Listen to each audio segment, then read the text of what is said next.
So lona ngupart 4 wethu ne under i-testimony kaRifo. So ithi moslendo sebephika phile ke ngokunto ba kunobushikashika kule memorandum of understanding eyenziwe nguBrigadier Julius Mkhwanazi neKA ke under EMPD plus neCAT VIP protection. Hayi ke sebefumana yonke lento bayithathe bayise kwa IPD bayo reporta ke ngokunto ba ayi kune misconduct eyenziwe ngubani nguBrigadier Mkhwanazi.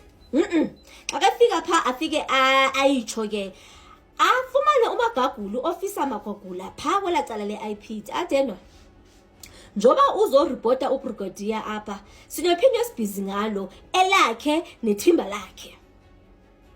Hayibo amangaliswe yilonto elani athi sine criminal cases because abantu babhizi nge-criminal activities sine cases ezi about 7 ezabo phofu ke ningalibali into ba ekupheleni kwayo lento ithe echayisa namhlanje uRifo wabe sithi kuye kwa Edward 2 zi7 hayiba mangaliswe lonto azama ukusabela bazezani zibalwe kuthiwe eyokuqala ye theft batshontsha bahijacka itraka kwi-freeway bakidnappa umuntu kwathathwa imithwalo yathini kukhona nalapho ke bebesidlalela khona sibona njengathi basiphi picture yoba even i-owner ya pick up because ine dash camera as well itraka yakhona so ngathi ne-owner ya pick up nange-tracker ya track itraka yayo yangathi eyilandela yathini but uzobhidiswa ngumcimbi we-traffic yakogilolisi apho ngoba bona bahamba nge-blue light and then babe bayalahlekelana uyaphunyukana netraka yakhe nomthwalo uzoyifumana ingathi the following day itraka khona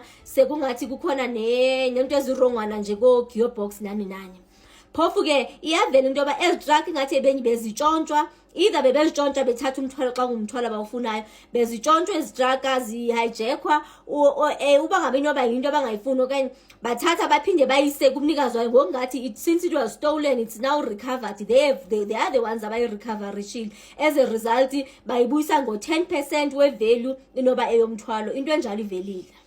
Okay, so case number 1 lo. Case number 2 ufaka case number 2 ifaka i-precious stones. Kunomuntu apha wafaka i-case ngoba utshontshelwe ntoni i-precious stone efaka EMPD utshontshelwe ngobani utshontshelwe ngizimembers ze-EMPD. Ithi lento bafike baya eSAPS bathatha iform eseyenzwa ngabantu base-SAPS ningalibala abasebenzi bona ise-APS ne xa begqiba kwenza into yase-SAPS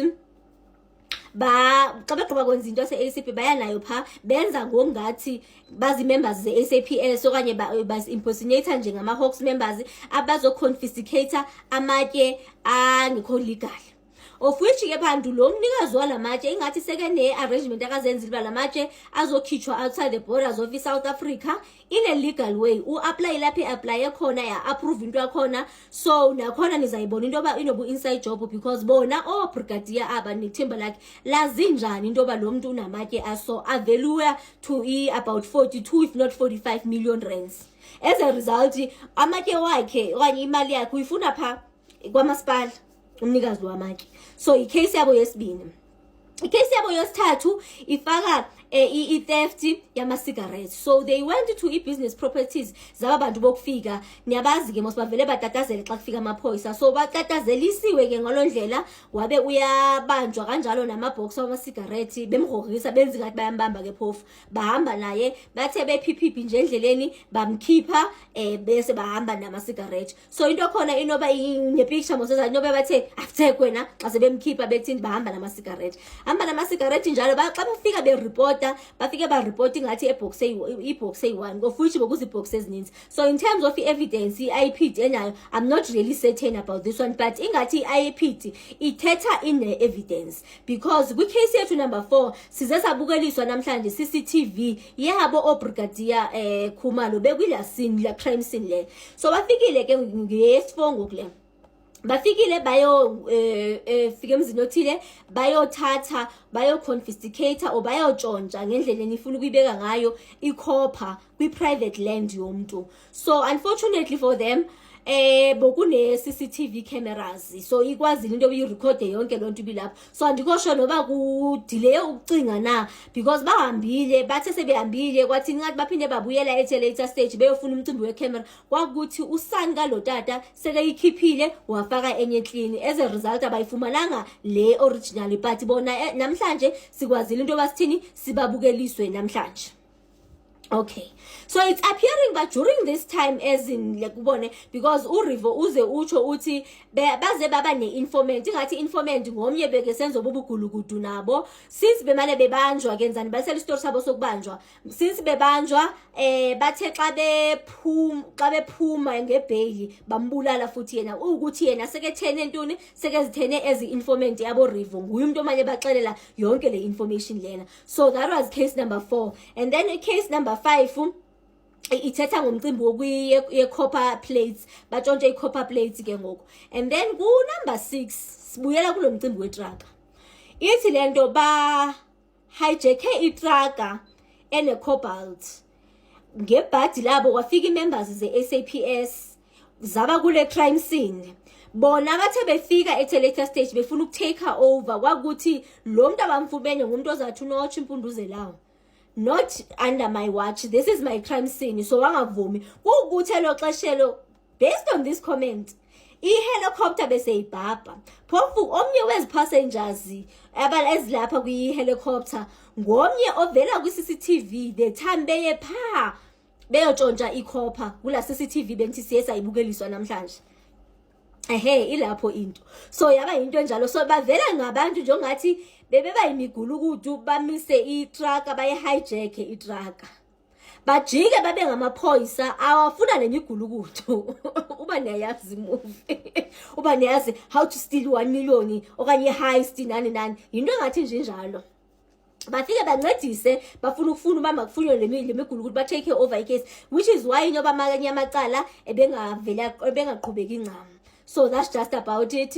And then in case number 7, imeda ithi lento batorture lo muntu lona, xa begqiba kumtorture bambulala, phofu bembulala seke bathembise no 500,000, even imali ayikange ibenzi bamababe nosizi, bambulala.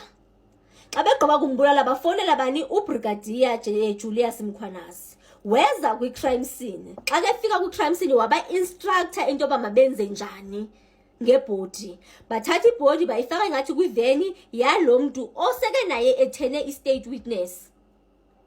Ndiyaphinda futhi, lo bulele uyi-state witness, so has turned against others, ingathi ne-statement usisubmithile i-statement sakhe. So xa kagqibile uJulius Mkhwanazi waba instruct into yoba mabadispose ibhodi njani, yathatha ibhodi yakhe yayilahlelwa phi, yayolahlelwa edamini. So basically that's just about it kumcimbi wentoni we-cases zakhona, and akusuba abana evidence, i-evidence ikhona qha ithi lento kungani bengabotshwa and kungani bengachargwa departmentally. Kodwa uphendulile uRivo watsho wathi even uchief wayefuna ukuba charge departmentally, kwathiwa nje uzekekhe nje, wathiwa uya xa kenziwe njalo uyabhulishwa, uya-intimidatewa, uyasuspendwa, wenziwa yonke loo nto xa efuna ukuthatha loo processes leyo. As a result bambopha izandla nenyawo, since nangoku simazi into yoba uchief suspendiwe una more than a year suspendiwe. I think it's 1 year 2 months suspendiwe. This is bigger than we thought, and it keeps getting bigger and bigger. Start to mention this. He spoke the most, and Nomsa's added a little bit to it. They immediately stated that there's threats against their lives because of this. There's a very serious investigation that they're doing into a murder case. This murder took place on 15 April 2022 in the Brakpan area, and it's being investigated by IPAT already, where it traced back to a body was found in a dam. So initially it was said to us it's Nigel Maryvale Dam in the Brakpan area. Don't know the exact dam, but this was traced back to the same group of officers who was there together with civilians. It's not one of the civilians yet mentioned. So there was a civilians on the site as well. And what was alleged is that they tortured this person on the scene, where they used a method called tubing, which is a piece of rubber that you pulled over a person's face and you suffocate the person. So they tubed this person, and at a stage, the actual the person who he has actually turned state witness. He submitted a 204 application and statement as well.